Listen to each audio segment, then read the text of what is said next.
racing cars, mystery, adventure. These elements combine to give Frank and Joe Hardy one of the most dangerous and intriguing cases of their careers.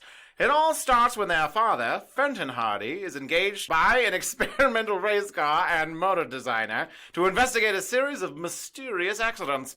3 of his drivers have crashed because the windshields of their cars were suddenly crazed, thus cutting off forward vision. Frank and Joe uncover one slim clue. Each of the drivers had seen a signpost marked "Danger" shortly before his accident.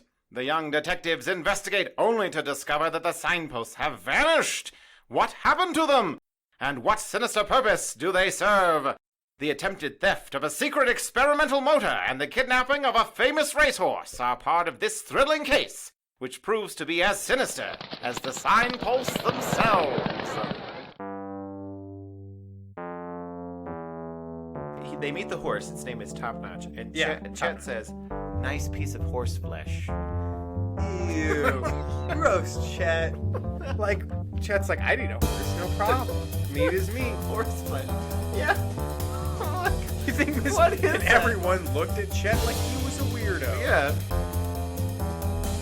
It's 2018 and everyone gets a podcast. Mine is the Hardy Boys Drinkbook. Each week we sit down with creative and hilarious people to talk about a book in the Hardy Boys mystery series.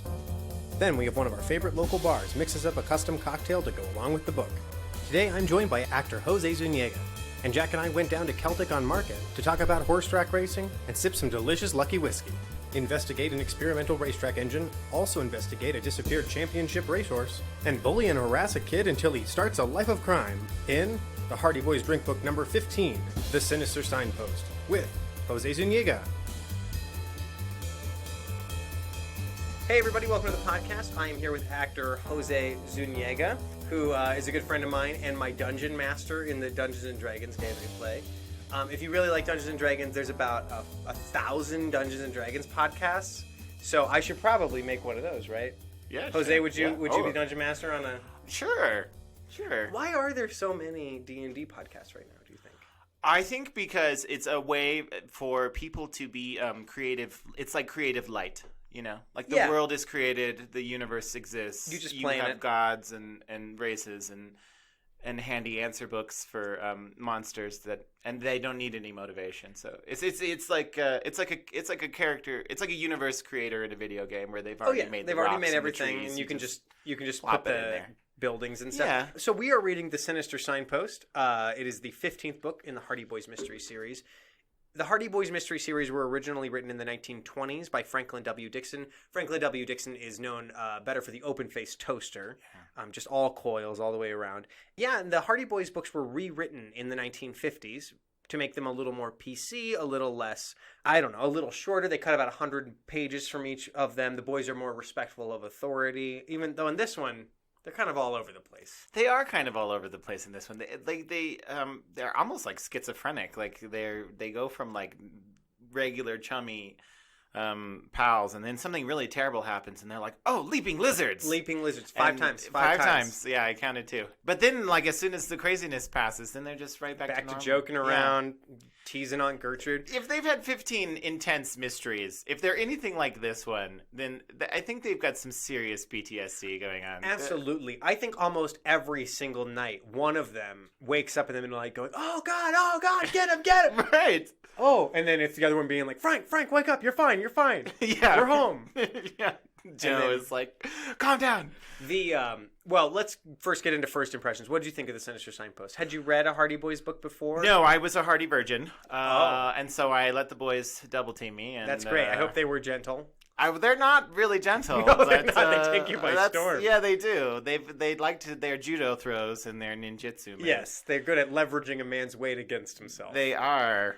And there's a lot of gay subtext. I think I'll come right out and say it. So I liked that. I really liked that. Yeah. But my initial impressions, which I think I've stuck with this after I read the book once, is that they're slightly impaired. I don't know how. Well, they've been hit in the head a lot of times. Yeah, and I think that they obviously come from a very rich family. Yes. Which they inherited this money. There's no way that a New York City detective in the 1920s was pulling down enough money to have a private plane and chauffeur to go with. Yeah, he's got something else going on. Yeah, they come from money, and I really feel like all of their mysteries are maybe just their parents paying people to like take the fall. I think that might be true. Because it's filled with like this. It's like when your dad's, criminals. it's like when you have a parent or a grown up or somebody set up a scavenger hunt for you. Yeah, or it's like teenage boy Santa Claus, like they're detectives. They're like, oh, they're detectives. So, oh, you cracked another case, Hardy Boys. So my running fan theory is that Fenton Hardy is a criminal mastermind and is actually running a huge criminal enterprise.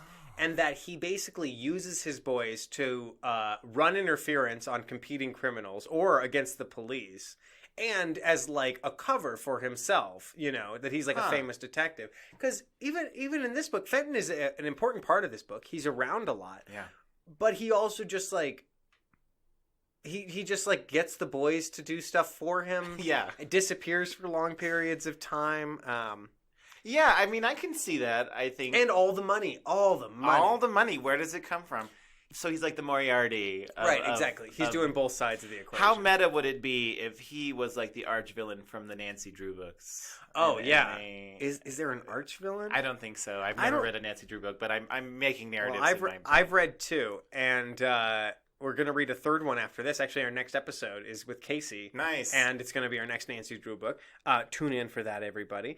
Nancy Drew is sort of like the Hardy Boys. Every time I think that she gets an arch nemesis, they never appear again. Huh. Like these two crappy boys named Thad and like something else. I can't remember what their names were, but Thad and Cody, I think were their names. Okay. But they were like mean kids that went to school with the Hardy Boys that were always getting in trouble. And in one adventure, it was like they were in a rivalry.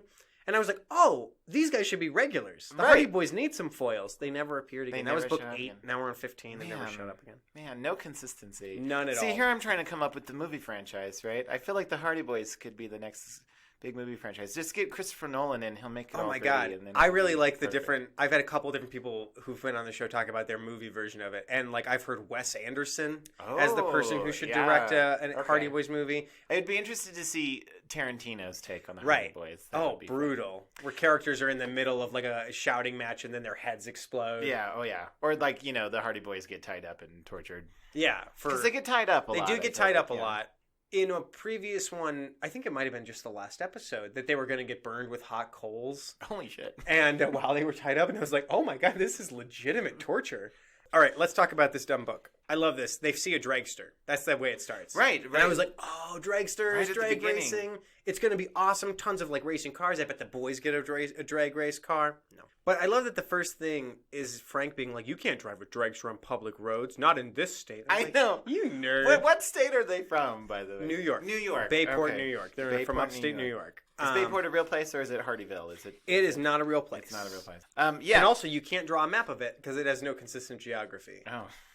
It's always like up north of the drugstore or whatever. Right, exactly. Nothing stays in the same place. I think it's funny too that like the very first thing in the book is like essentially like a road rage incident. Like somebody's just driving down the street and then this jerk in this dragster is like, I'm just going to be a real ass and not let you by. Yeah, they do the thing where they drive really slow and then when they try to pass them, they speed up and don't let them pass. And it's like a dragster, so they can drive way faster than their car. And then when they get behind it, it slows down. But then what, do they get run off the road? So, who's driving? Probably Frank. I think Frank is driving. He's the older brother. Yeah. And he's driving and he tries to because the dragster's going like 10 miles an hour. It's like really slow. Yeah. And so he tries to pass him and then the dragster speeds up and so he pulls back behind him.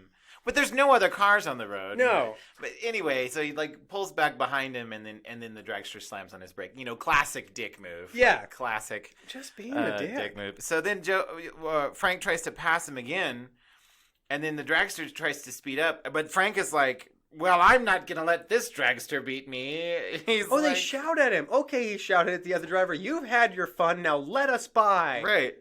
I'm like, he can't hear you. Yeah, and it says, suddenly the driver maneuvered his vehicle in such a way that its left rear wheel slammed up against the right front wheel of the Hardy's car. And this is like a classic thing I've noticed in this book, is that they will take a relatively simple action and used 5 million words to explain it. Yeah, exactly. Like, They it's not like he just hit the car with his back tire. No, right? He, It's like, in a certain way, in which his left rear wheel, because they want to make it very clear what happened, and also they've got space to fill. But they cut 100 words. I They know. cut 100 pages. That's the thing that always frustrates me. It's like, what the hell were the other 100 pages about? and I love too that then this happens a lot anytime they have a calamity. But so they hit a car, they like swerve violently, and Joe yells, "We're out of control!" Like it's a very concise. It's not like or shit. We're out of control. Like, and you think Frank would be like, I fucking know that. I know. I'm driving. And then Joe goes on to say, "I'd like to get my hands on that clown." Yeah, they're very impotent threats. It sounds like I'm gonna I'm gonna find that guy and I'm gonna have a real talk with him about. But they did get their car bashed up, and then they said we got to replace the wheel and they got to go get it fixed. And I think they've had cars that have been like literally blown up with bombs, and then they've taken them to the repair shop and picked them up the next day. Man, that is service. I know, but like Man. that repair shop makes so much freaking money off the Hardy Boys. I'm telling you, they're rich. They drive a convertible. And here's the other thing too. This was a little nitpicky detail. When we get to the moment later down the line, Okay. I'm going to point it out. But so the fender gets messed up, and the wheel they need to put on the spare, and then the dragster drives back by on like a flatbed truck. So clearly, this guy was like specifically on the road to be an asshole. Like he like hired a flatbed to wait down the road. I'm just imagining him like driving down the road for hours, like waiting for a car to come up, like just pulling U-turns. I'm gonna get him. And then finally he's like, "Oh, here's a car. I'm gonna wreck them because I'm a psychopath." and then just load my And car then up. load my car up and drive past the people that I just bumped into. Yeah, it's extremely. it's ridiculous. It's awful. And so They're not too fazed by it though, but they do say that like everything happened so fast. I wasn't able to get the license number of the truck, and I was like, "Bad detective. Are you kidding me?" Right. Like nothing was happening that fast when they drove by you on the flatbed. You were just standing by your car. Like you should have taken the moment, but I know, and that's I think remember my thing. They're not really good detectives. No, I they're feel not like. really I good feel like all their other success is somebody wasn't in on the plan when this happened. So they go home from this, and Mrs. Hardy, a slim, graceful woman, greets them as they arrive, and she announces that their father wants to see you right away. So they race upstairs, and he's like just sitting very still at his desk, not like doing anything. Yeah, Waiting for them. He's studying a myriad of notes. Oh yes, a myriad. I love that word, myriad. Yeah, they have some great words in this Some one. good vocab. I like crazed. craze. We'll get to that. Yeah. Because at first I thought it was a typo, and then and then it showed up so many more times. I was like, no, that's the Yeah, word. I googled it, and Yeah. the definition works. Yeah, no, I'm sure they're right. Yeah. But their dad's like, I just got a new case, and I want you to help me. I frequently think that the cases that he wants them to take are just them getting summer jobs. Multiple times he's like, I want you to get a job at this place for the summer Yeah. and investigate the criminals, because there's a criminal working there, and just lay low, do the job, and then maybe you'll find a criminal. But usually they're only there 2 days before they're like, Dad, we quit that job. Literally 2 days. Literally 2 days. In this story, it's 2 days. We Because found out what we needed to know, and we quit. And he's like, oh, okay. he just wants them to be employed. Like, Yeah. he just wants to get him out of the house. But he tells them that the Alden Automotive Research and Development Company, which is owned by Mr. Alden, Keith Alden, he's like a famous racing driver. Frank has some sort of photographic memory where he'll remember things that he read, but not until he's like been nudged a couple times. Because they talk about Mr. Alden for a couple of sentences, and then he's like, isn't Keith Alden the president of the company? I remember, and they're like, yeah, it's Alden Automotive. And this guy, I remember reading about him in the newspapers. He was once a famous racing driver. And Hardy's like, yeah, that's right. That's right. It's like, I forgot until you said his name a bunch of times. You're like, geez, son, you have an excellent memory for exposition. Yeah. So apparently, Mr. Alden has an experimental engine for his high-speed racing cars that he's building at this factory. And he thinks somebody's trying to steal, or he thinks people are trying to steal his secrets. But also, multiple test cars have been destroyed, like in explosions, or they've been run off the road or whatever. They've been destroyed. Spoiler, the bad guys in this are incredibly stupid. Yeah, they're really dumb bad guys. Yeah, we'll go forward. That's a classic. That's pretty much a Is that standard. a classic Hardy Boys? I think that if ever there's a smart bad guy, I will add smart bad guy to the bingo list. To the bingo list? And then no one will ever get That's it right. again. No one will ever win. But yeah, the windshields of the cars were suddenly crazed as they were driving, which apparently means to what? Shatter into like a million obscure, shatter. I don't know. We can Google it. But That's okay. I remember looking it up and I was like, oh, that makes sense. And it's funny too. When I first read it, I'd been on a big Rick and Morty kick. Okay. So I was like picturing these people driving along, and then all of a sudden the windshield like grows a Rick and Morty style animation face and is like, right? Yeah, like, it becomes crazed. It becomes crazed. Like the windshield has a mind of its own, you. which is the worst part of a car to make crazed, I guess. But the way that this works, it means that the driver couldn't see, and then they went out of control and crashed. Which I'm like, wouldn't you just take your foot off the accelerator if you suddenly like the windshield went milky white with? Well, I mean, it's presumed that they would slam on the brakes, but the kind of way that I saw it was like it's a turbine motor, right? Like right, he's making it. This is like he's like slapping a jet engine onto a car, and so I feel like they probably did hit the brakes, but you got some serious physics going on in there. Well, Fenton tells the boys that he wants them to go undercover with have a job at the plant and go undercover. Surprise. Yeah, and that they should work there. And he's like, how can we do this job without arousing suspicion? And Joe says, I have an idea. Bayport High introduced a basic automotive engineering course last term. Suppose we say we want to work at the plant to get some practical experience. Okay, but unless Mr. Alden is in on it, which apparently he is, a normal person would be like, sorry kids, no. You can't just come intern at the automotive factory because you took a class. Yeah, then again, it's like the 20s through 50s. So I mean, I feel like practical jobs were a big deal. I also feel like, is this a real thing? Do they have to like get clearance from that? Like, are they going to say they're going to do this, and then like 6 months later, some high school counselor is like, boys, I need your practicum hours. Like, yeah. Oh, we never signed. Yeah. Oh no, we quit that job. Oh, it's actually really interesting. There was a mystery. You might have read about it in the paper, and they're like, I don't care about that. You were supposed to have a job.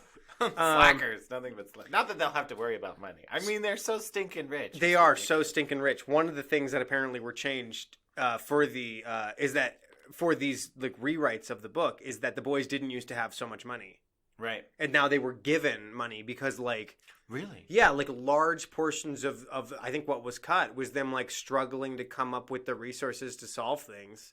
Man. And now they just write checks and cash them. Then again, in their very first adventure, they found a treasure. Oh. So I feel like that treasure's... But then they said they were going to put that all the money from the treasure in their college fund.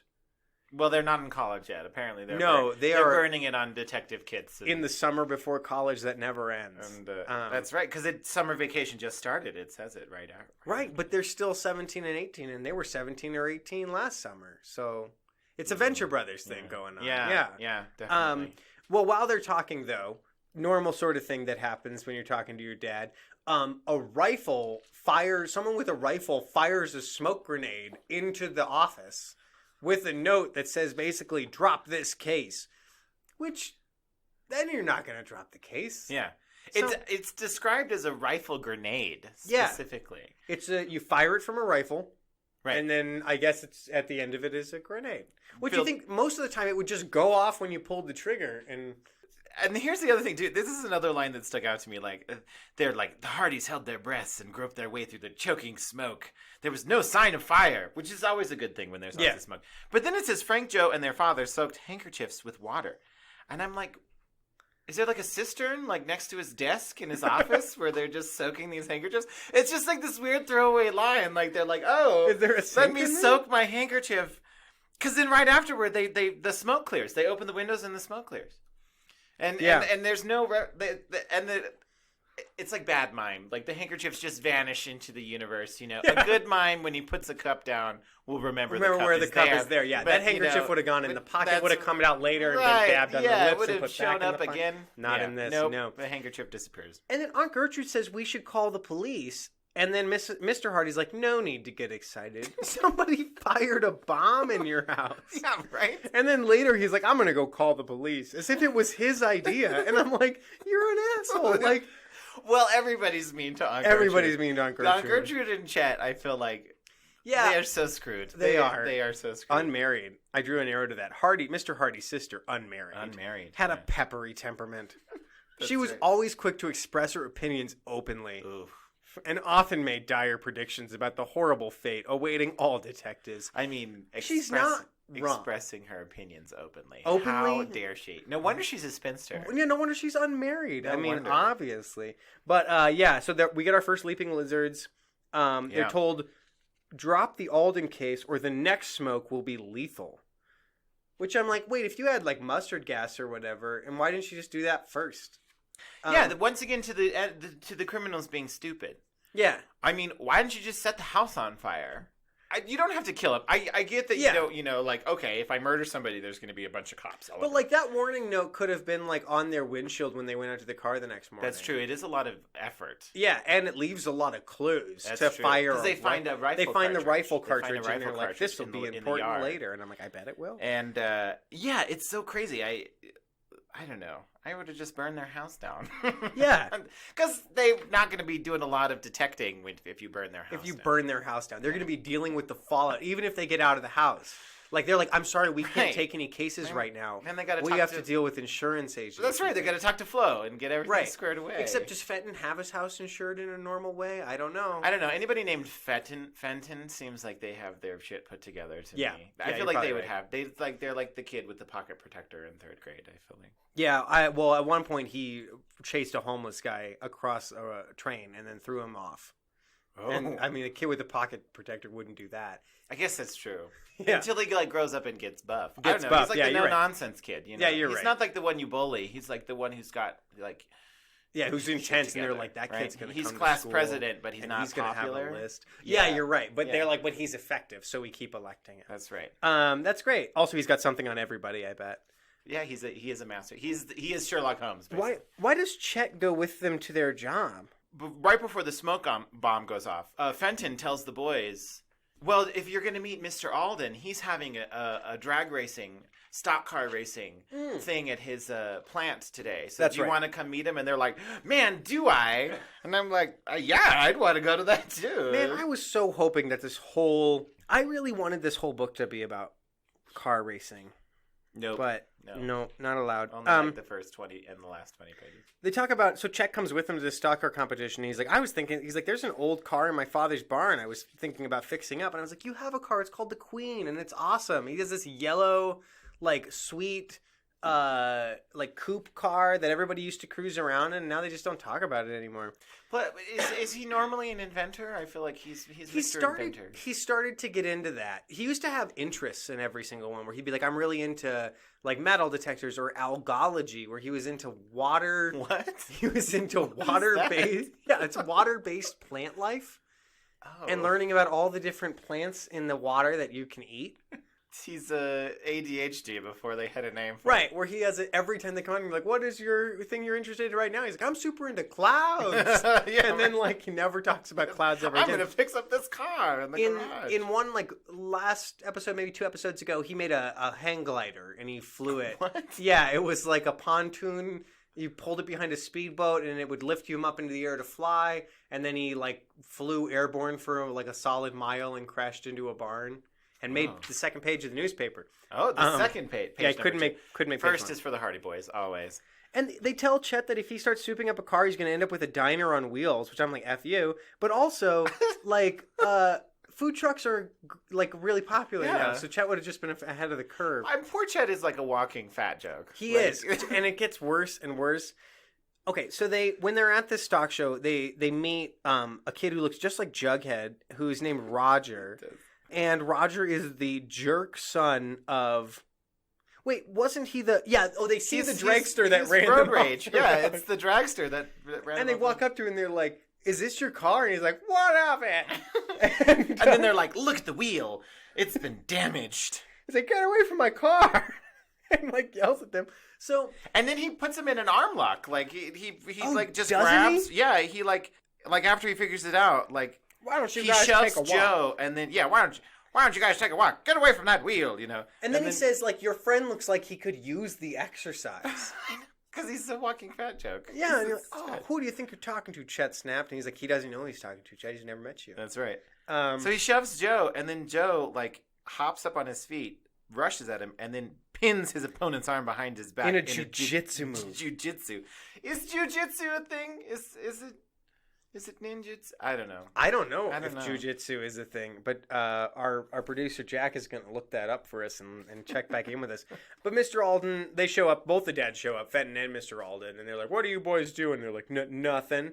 Turns out that Roger the D-bag is Alden's son. Yes. So I have some feelings about Roger. I feel like Roger is one of those kids. He already was like a little bit of a sour grape, and obviously he was like his road rage thing doesn't bode well for him. Yeah. But I feel like they kind of push him into being a bad guy. Like they antagonize him constantly, and they never ever try to talk to him in a way that's like, look, man, everybody has bad days. Like, let's just start from scratch. Every time they meet him, they're like, hey, jerk face. Oh, yeah. And he's like, you guys again, damn it. Yeah. And also, every time they're around, he gets in real bad trouble with his dad. Yeah. Well, the real bad trouble is about to happen to him because Oh, yeah, it's his dad is like, the Hardy Boys are like, your son crashed into our car in his dragster. And his son is like, no. And I think any reasonable parent would be like, well, what's going on here? But no, Mr. Alden's like, well, I don't think the Hardy Boys would lie. To his own son! So, like, Dad! Like, come on, no wonder Roger's like acting out. Filled with rage, So, yeah. so he forbids Roger from racing in any of the races. And then, like, Roger immediately goes and climbs in a car and races around the track. Like, Because of how humiliated he just was by his dad in front of a bunch of his peers, that he's like, I'm going to prove them wrong. He's clearly got anger issues, and his dad Seriously. just shoves him into it. well, I mean, there's no mention of Roger's mom. Anywhere in the book. No. I got it here at the Oh, bottom of right, page 15. right. I don't know what to do about my son, Alden said with remorse. His mother died several years ago, Yeah. and I haven't been able to spend much time with him. He's getting more difficult to live with every day. He's a real D-bag. No, he doesn't say Yeah, that last he's a thing. real D-bag. But I just thought that was, he was like, I don't know what to do about my son. He's a real D-bag.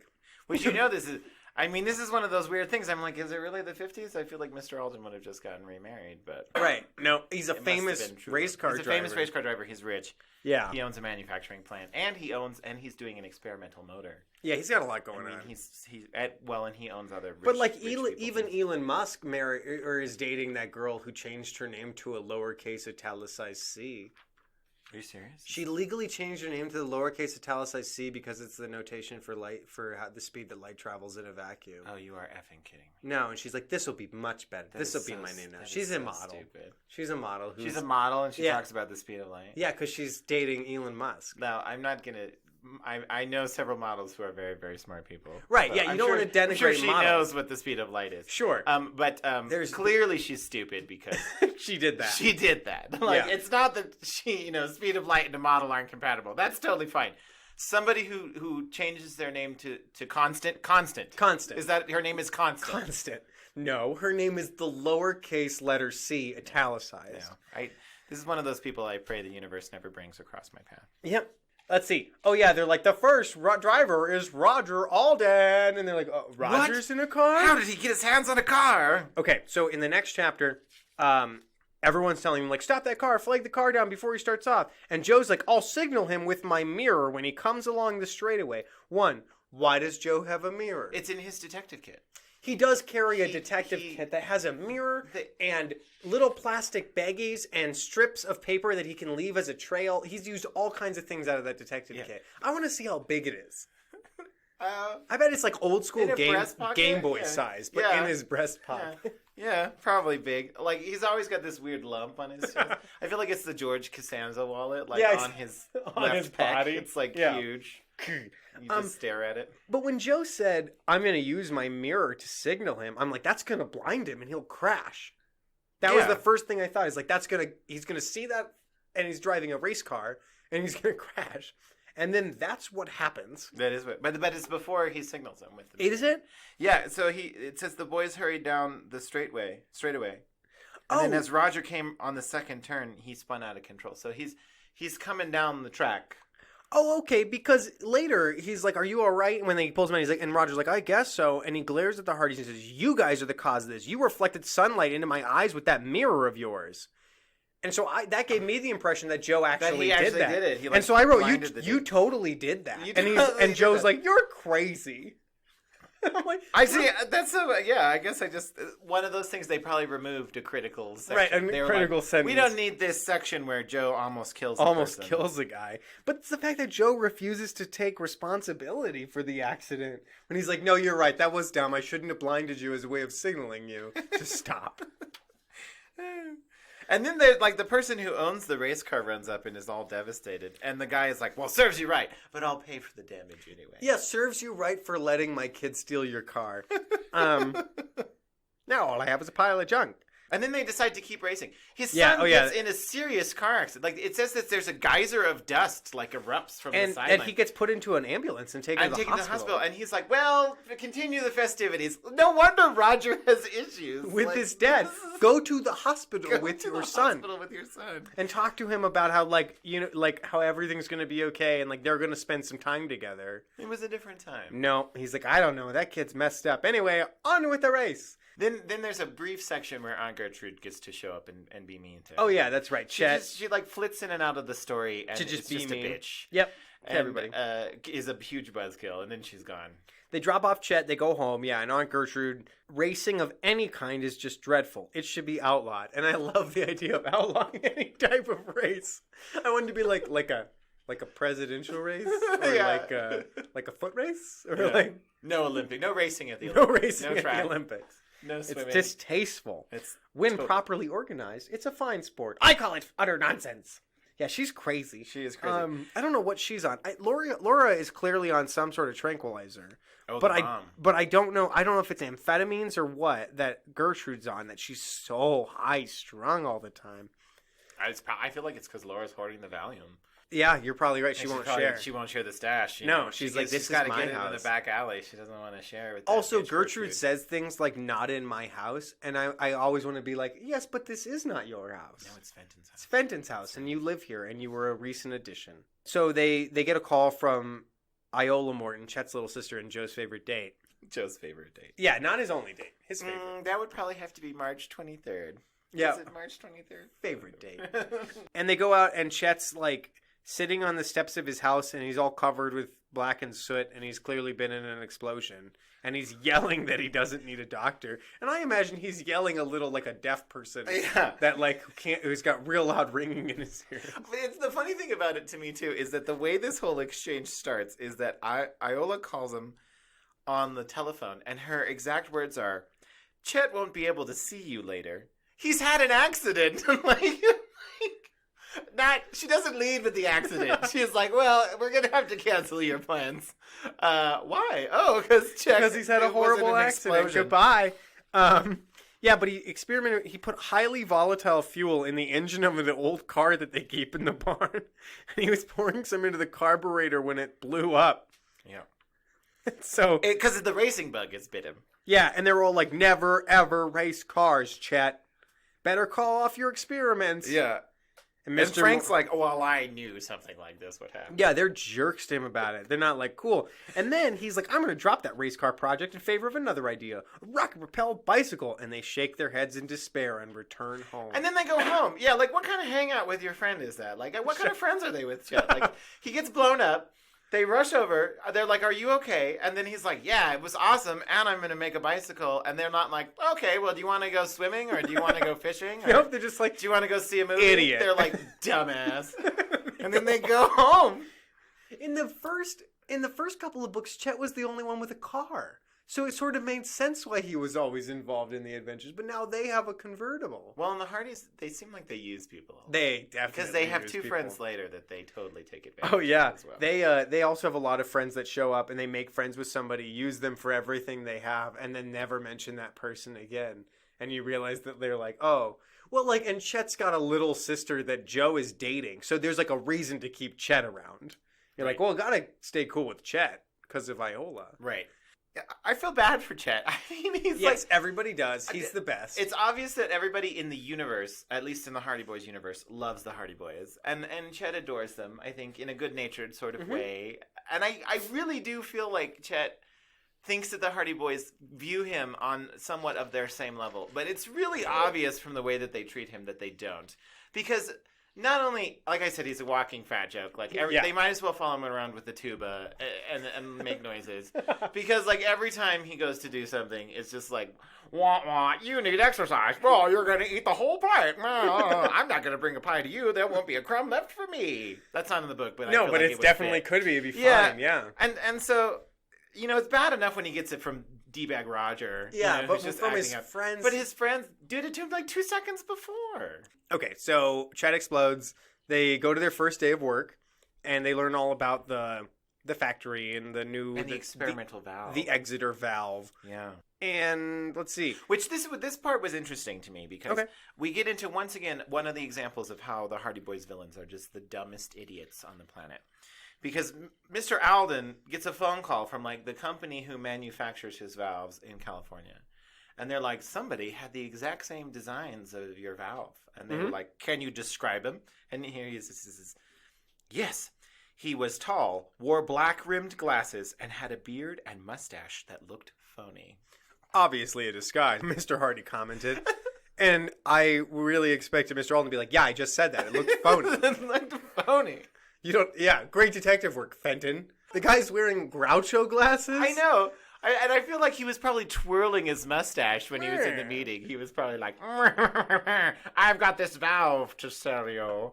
Like, what kind of criminal does that? And then Joe is like leaping lizards. Number two. Maybe the stranger has the plans to your whole motor. We doubt that, Mr. Hardy said. Just shh, Joe, shh. No, we're doing this. I think it's a reasonable assumption. Yeah, if he has parts of it, he might have the whole thing. But he can't because the plans are on different film slides. And all the engineers only get to see the film slide for the part that they're working on. I wrote a lot of question marks about this. It's placed in a burglar-proof projector. Yes. I'm like, why don't you put the parts in a burglar-proof projector? Well, also, what is a burglar-proof projector? Does it have, like, a trap that, like, chops your hand off if you try to take the slide out? Right, like, I've seen a lot of projectors, and I can't think of a way I would modify it that it would be burglar-proof. Right. But that I could still get slides into it. Right. Yeah. There's no other explanation. It's like, well, they're in a burglar-proof projector, so clearly... Clearly, they can't get those. He's like, is there anybody here who would like have a problem with you? He's like, absolutely not, not at all. They're like, well, think for just 1 second. He's like, well, Actually, now that I think for 1 second, yeah, I did. I have a problem with an employee, and that was several months ago. His name was Vilno Sigger. And as soon as I read this, I have it highlighted. I was like, foreigner, bad guy. Yep. You nailed it. You understand how these books work. His name is Vilno, and Vilno came to his office and accused him of picking his brains, and I told him that's what I was paying him for, and I reminded him of the generous bonuses he received for his ideas, but he wanted more. He demanded a partnership, and when I refused, he became furious and left, and I haven't seen him since. Which means he hasn't gotten his severance. So Vilno quits, and he's like, but now take his twin brother Barto. He's a perfect employee. Right. He's a sheet metal worker. He's still employed in my research department as a sheet metal worker, an excellent craftsman. His job is to fabricate the bodies of our race cars. And they're like, a twin brother? But that's a lead. Barto could be in cahoots with Vilno, and he's like, no. No. Vilno was an engineer. Barto is a sheet metal worker. That completely different fields, and shared skill sets at all. There's no way that one of them could do the other one's job, even though one of the jobs sounds way easier than the other job. That's right. You're like, but Vilno, as an engineer, like a structural engineer who makes all these crazy inventions, can't do sheet metal work? And they're like, no, that's Barto. Barto is the one that does the sheet metal. So when I was reading this, I went to a restaurant by myself because I'm that kind of guy. Yeah. And I had a lot of cocktails and read through it. And Barto, I was like, what? Barto. And so every time I read his name, I picture El Barto from The Simpsons. Yeah, absolutely what I thought. As the person. And then Vilno just looks like Bart, I guess. Yeah. Anyway. Sorry, tangent. So then they decide we're going to just follow Barto. Because, even though Mr. Alden, and even though Barto's really nice to them, and is like, if you have any questions, if you want to know anything, just talk to me. Right. I'm your guy. Right. And they're like, we're gonna follow this guy and break into his house. And he says that he's a sheet metal worker and he makes the bodies for the cars. But then when they follow him, he works in the research lab. Yeah, he works. Yeah, they said he was still employed as a sheet metal worker in the research department. Yeah. So I don't know what the deal is. I don't know, Mr. Alden, not so bright. And here we come at the beginning of the next chapter, Fingerprint Hunt. Oh yeah, We come to, I think, the most incredulous line that I read. The one that just made me want to like throw the book across the room. After a delicious meal in the company's cafeteria. yeah. What? What kind of parallel universe is this? Where you go have a delicious meal at the auto plant cafeteria?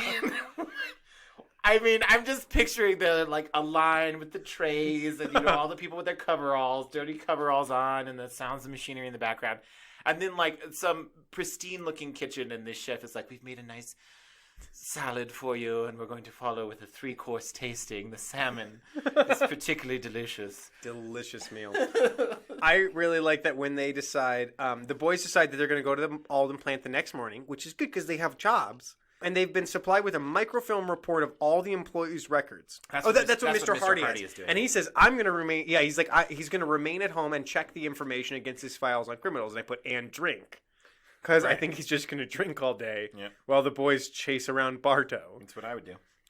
So they're like, well, let's just get Bartow's fingerprints and then test them and see if maybe he's really Vilno. And they're like, oh, he always keeps his gloves on. Yes. Doesn't ever take his gloves off. Always wears. It's like a Dexter's Laboratory thing going on. He's always got the gloves on. And then they're like, maybe imagine how sweaty. And these are reusable gloves. It's not like latex gloves. No. They're rubber gloves. Man, he's got to look like he's held his hand in swamp water for 5 hours when he takes them off. Also, he does this thing where he eats his sandwich, which is wrapped in wax paper, and then he puts his gloves back on, and then he takes the wax paper to the incinerator all the way on the other side of the building and throws it in the incinerator, and then returns to the shop. And they're like, oh. Well, we can't get fingerprints off that wax paper. I know. I was like, this is the most suspicious thing I think I've ever seen in my life. Yeah, if I went at work and took all of my garbage from lunch and then found an incinerator or a garbage can on the other end of the park and dumped them in there. Yeah, if you walk half a mile, people would be like, to burn your wax paper. Why did he do that? Oh, Bartow, you know those foreigners. But they chase him home. They don't really learn anything, right? Well, they go to his apartment. Yeah. And then they come up with this plan to basically have Hank trespass in this secured building and hang out and wait for Bartow to come home and then lift prints off the doorknob. Which I'm like, there's no way that in a court of law. They're maybe we can get, Joe's maybe we can get into his apartment. They're well, we need a warrant for that. But we can break into his building and get fingerprints off of his doorknob. And I'm like, you should get a warrant for that too. That's just to be safe. There's no way that would get admitted. No, they'd be like, I think they'd be like, well, you're suspended if they worked for a police force. And then they follow the maid, Frank does, while Joe's hiding out. And they dig around in her garbage on her cart after she's been in his apartment. And they steal his trash. And I'm like, you guys are creeps. They do steal his trash. It's very private eye. Is my husband cheating? Right. What's in the trash? Dig through the garbage. A good thing they didn't find any They condoms. do get a fingerprint from the door. They do. I think they find out that it's Bartow's fingerprint, right? It is Bartow's fingerprint. Apparently his fingerprints are on file. Chief Collick. It's no. That's I have Bartow. Everybody's fingerprints in town on file. They also he doesn't have a criminal record. You said that. How did you get his fingerprints on file? They have a sticky celluloid. It must be part of the detective kit. And then they have a lab at home that has ultraviolet lights in Yes, they have a crime lab. They used to have a crime barn in the original books, but now they're less rural. So they have a crime lab over their garage. Can't have a crime bar. Well, contamination is a real thing. Yeah. If you're doing your crime research next to the They cows. don't care about that. I want to read the letter that they steal from. Yeah. They steal the piece of paper that was directly underneath the letter. Right. And so they run the pencil over it and expose what the letters are. It's a bizarre letter that immediately you're like, this is code. I'm just going to read it real quick. June 2nd. Dear Eric, forgive me for taking so long to write you. I have been so exhausted from work the last few days that I didn't feel like I could write a coherent sentence.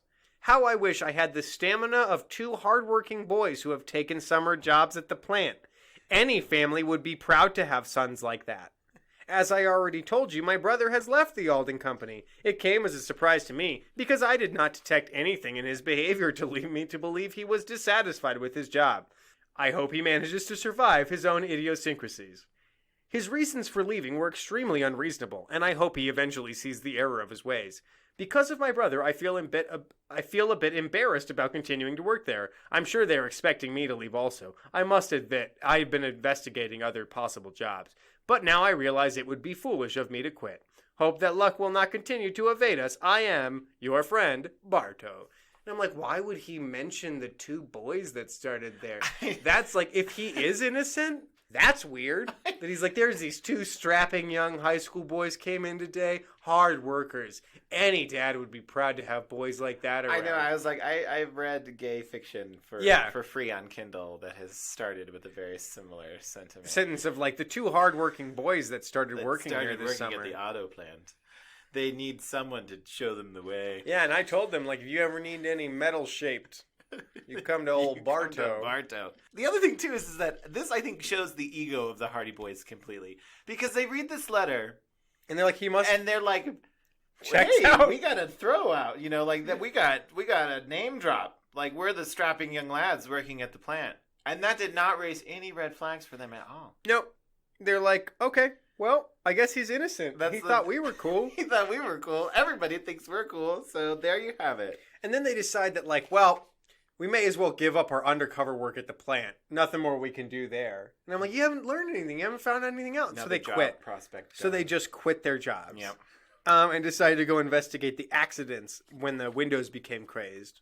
They meet the drivers. Oh, yeah. Jim Marcus. And Speed Johnson. What? You got a limited career path. What star name is that? Hi, I'm Speed Johnson. I'm Speed Johnson. Like, can you imagine if a guy ran for mayor and his name was Speed Johnson? Yeah. I don't like, know. It would just be like, hi, I'm Mayor Speed Johnson. Like, you should be a race car driver. Yeah, right? It's either that or he's got a sling speed. It's got to be one of the two. Yeah, one of the other two. Oh, yeah. They're terrible names. They're lazy names. They are so lazy. Speed Johnson. It's like he just pulled a last name out of the phone book and put Speed in front of Johnston, him. Yeah, I guess. And they learned from the drivers that right when they were racing and before their windshields went crazy and started to attack them. Yeah. Started trying to leave the front of the car, whatever a crazed windshield does. They saw a sign marked danger. And right before a sharp turn. Yeah. It said danger. Yeah, and so the boys go to check out where the they like draw on a map where those signs should have been, and they go and look, and they don't find the signs, but they find like little areas where clearly a sign has been posted, and then the hole has been covered up quickly. But that's all. That's all they find, and then they go home, and the second plot of the book starts. That's right. So what they find out that they get home, and Aunt Gertrude is in a fugue state. She is inconsolable. Yeah, and because she has just inherited a large amount of land, that I'm like, that's great. That is great news. And it's a stable and paddock that is used for retired championship racehorses. Retired. The key word being retired. So I'm like, that's perfect for you. You don't want them to be racing anymore. You've got to be so happy they're not. And she's like, I hate racehorses. You've inherited a stable of racehorses. A stable of retired racehorses, you mean? She exclaimed. They're the worst kind. They've already fleeced the public. Mrs. Hardy smiled. I think it's wonderful, she commented. You might get to like horses. They may seem to grow on you in time. Laura, how can you say such a thing? Aunt Gertrude rebuked her. She slumped back in her chair. And to think that this was wished on me by an old friend I forgot even existed. She apparently has no heirs. And then they find out that it's in Baltimore. You inherited a huge plot of land and a bunch of racehorses from a friend that you forgot existed? Well, clearly they haven't had as many experiences with Nigerian princes as we have in the modern where you go to Baltimore and you get jumped. Yeah. Like... and that's how Aunt Gertrude ended up in human trafficking. I mean, there's obviously something going on. Yeah, something friend weird. She didn't know she had left her a bunch of land and a stable of retired racehorses. But the thing about that is, that isn't a ruse. That actually happened. No, it's a ruse. Later, it turns out... I think it's a ruse. But why would... this is another reason that the criminals are stupid. Okay. Why would you inform them that this place even exists at all? Exactly. Okay, well, I'm confused about that. Because later, Mr. Hardy gets the lawyer to sell the land. Yeah, so the lawyer so they meet this lawyer. So, Yeah. So the dad calls the lawyer to, get the inheritance thing all squared away, and he can't go because he's busy with the case, and Aunt Gertrude doesn't want to go anywhere near anything with races. She avoids all high school football fields because there's a track there. She won't go anywhere near that kind of stuff. So the Hardy Boys go down Un-American. to Racing act is as, un-American. legal representatives of their aunt. 17 and 18. And they go to see the land, But before they do this, there's going to be another race. So before they're going to zip off to Baltimore, there's going to be another race. And they decide that they're going to ride on their bicycles, right? Yeah. They're going to ride the track the race cars are riding on their bicycles with a half hour to spare. Yeah, and they're like, we're going to get there. Well, that way we can check out the whole track, find out where this danger sign is, and figure out what's up with it. But then they realize that they're like, oh my God, the race is going to start now. And we're only halfway done. And then they're like, should we clear the track? No, we got to get to the end. And Joe even says, I'd forgotten how slow bicycling can be. Yeah, because you've been riding motorcycles and riding in a convertible for years now, it seems like. But they find this danger sign. It's a sign that's marked danger, and it's ordinary except for one thing. It's much thicker than most signs. And then they hear a motor. Well, and we get our third leaping lizards. Oh, that's right. Sign. I forgot. They see this danger sign. Lizards. Yeah. And then they're like, that's weird. That there's definitely an engine in this sign. And then the race cars come around the track and they're tearing right towards the boys. And then they see Alden's entry tearing up the sharp curve in the road ahead. Suddenly it swerves out of control. The vehicle bounced into the air and hurtled towards the boys. And I think this is the cover photo. It is, that we were very confused about. Yeah, so... How did his tire come off? I don't know. Well, it looks like there's guns coming out of the side, shooting. It looked like it shot the tire. But there are guns that are mounted on the side of his own car pointing at his rear tires. I think they're exhaust pipes, but they look like machine guns. It looks very spy car. And then... there's no doors on the car. No, can't get in a car. Gotta climb in and out. Yeah. You see the danger sign on the cover. You don't see any bicycles. You don't see any bicycles. You see the danger sign on the cover, and it's got this ray shooting out of it. It looks like when Indiana Jones is in the map room. Right. And the beam of light lights up. Yeah, that's sort of what it looks like. And then the Hardy Boys, they don't look like they're trying to get out of the way. They actually look like they're trust falling back into the car. All right, let's see if the hood of this car will catch us. And mostly because Joe has this absurdly large smile on his face while this is happening. He doesn't look distressed. He looks really excited. That's why I chose trust fall. I really like that Joe took the effort to wear dark brown socks to match his pants and shoes. Right. Well, when you're like, where'd you get dark brown socks? Oh my gosh, that totally reminds me. We missed this line before, but I had highlighted it because it's when they're following Bartow home. Okay. And so he leaves the plant. And they weren't able to get the fingerprints off the wax paper, so they want to track him to his apartment to see if there's some way they can get fingerprints. And the line is, they shadowed their suspect in the best detective fashion. And I just had this glimpse of them on a fashion runway wearing trench coats and Dick Tracy gear. Yeah. And following him down the street, stomping runway models, while the Pussycat Girls play in the background. Yeah. And Bartow being like, oh, it's those strapping young boys. That's the best detective. God, they look great. Fashion, So it's time to check in with bingo. Oh. So if you want to pull up your bingo board. Bingo, yes. We usually do it a couple times throughout the episode.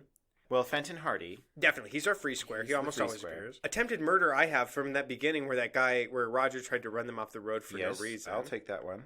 A new vehicle? Is that just any new vehicle? There's a lot of vehicles. Well, usually it's the Hardy Boys get a new car because in the first, or a new something because they kept getting them. But I'm going to include Chet now because Chet's been busting out some sweet vehicles. Okay. There was an explosion because Chet exploded and the smoke bomb. And there was a smoke bomb. There's an animal. Retired racehorses. Yep, the horses. Great. I don't think we've had a disguise yet or a gunfight. No bingo yet for me. Okay. Well, that would be amazing if we got there that fast, yeah. But I believe it. So this car is crashing towards them. They're going to die, but they're not. It's fine. They fall down a hill, right? Like a steep embankment? Yeah, they tumble head over heels to the bottom of the embankment. And then they lay stunned. which apparently means knocked out in old-timey language, because I thought they were just like laying there like, No, the Hardy Boys later- would leap to their feet Yeah. immediately and be like, we were just hit by a car. Later, they see Mr. Hardy and Alden, the inventor, And they're race car leaning guy. over them. Yeah, and they find something in their pocket. They find a note that says, "This is a final warning. Hands off the Alden case." And I was like, "That was ballsy." To run up to an unconscious teenager and stuff a note in his pocket. No, it was stupid. There was Yeah, it is literally a stupid. car crash right next to them. Pick them up and throw them over the cliff that's like 20 yards away. Yeah, I always wonder about that. Like, sometimes they get knocked out and they're on a boat, and then they'll wake up and they'll be like on the shore tied up, and I'm like, no, throw them in the water. Throw them in the water. There's no evidence behind. You throw them, put them under the car. Though I kind of thought maybe they thought the boys were dead and the note was for Fenton. I can see that. Because that's a final warning. It's like, I killed your sons. Final warning. Final warning. Yeah, the explosions. The car goes tumbling and its windshield is crazed. Okay, yeah, that's what I was thinking. And then they have this near-death experience where they're knocked out after they jump down an embankment and almost get killed by a speeding vehicle. Right. And then they're like, well, off to the horse ranch. Yeah, then they go to Baltimore. Then they go to Baltimore. And they get Jack Wayne to fly them, right? No, they take the train. Oh, they take the train They this take time. the train to Baltimore. That's right, and the attorney meets them at the station. I drew a question mark on this one. Let's see. It was nearly noon when they arrived in Baltimore. The boys went directly to the information desk and noticed a tall, even-featured man standing nearby. Yeah. He appeared to be in his late 50s and was impeccably dressed. What the hell does that mean? Even-featured? I don't know. Like he had a symmetrical face? Yeah, maybe he's like, I don't know. You know, sometimes people have that one eye that looks wonky. Yeah, maybe he had it's like a neither, subtle way. or both of his eyes look wonky in exactly the same Even way. featured. It would Or suck maybe, like, if you had a really symmetrical face, but both sides were like messed up. Yeah. But they were symmetrical, so Yeah, that would look then nice. so maybe he's really ugly, but it's just the same on both sides. Also, little thing, Mr. Alden's experimental, his research department gets burned down. Oh yeah, that's right. There's a fire. Yeah, They there's find that out, arson. and then they're like, "Okay, well, we gotta go to Baltimore." And then bye. They're like, "Well, that's a clue, though." They meet the horses. They meet the horses. Which meet are old, Fenton. beautiful horses.